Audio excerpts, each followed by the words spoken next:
бүгін мен сендерге ертек оқып иә? Ертектің нағыларын келе ме? Енді бәріміз маған қарап тыңдап отырайық. Тапқыр қоян туралы ертегін оқып берейін сендерге. Бірде аңдардың патшасы арыстан бәйге жарияланды.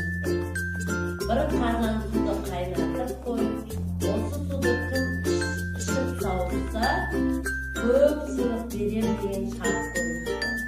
Аңдар бір-бірінен соң бірі келеді. Қанша өтсе де қайнап тұрған суды ішуге бақыттары бармады. Ең соңында қоян келеді. Қып-қызыл шоқта тұрған қазанды көреді де аңғалып. Суды ыстықтай ішуге өте жақсы көреді деп жан-жағына қарайды аңдарға. Аң-таң қалған аңдар ендеше іше ғой дейді. Қоян ұзыннан ұзақ қаз қатар тізіліп тұрған аңдарға жағалай жүріп, мінекей достарым, мынау ыстық су, көздеріңмен көріңдер деп бас-басына көрсетіп шығады. Қоян аңдарды басынан аяғына дейін аралап шыққанша қазандағы су суып қалады. Ал қамқыр қоян суды басына бір қарап көтеріп сіңіріп алады. Таңданған аңдар ауыздары ашылып көздері жұмады.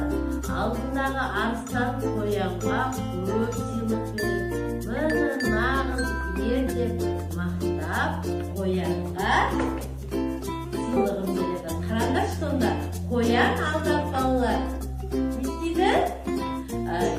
Қазандағы ыстық суды аңдарды бүкіл ормандағы аңдарға көрсетіп шығады. Міне ыстық су, қане қараңдар деп бүкіл аңды аралап шыққанша қазандағы су жылиды. Салқындап қалған суды аңдардың көзінше сіңіріп алады. Сөйтіп қоян арыстанды, аңдарды алдап бүкіл сыйлықты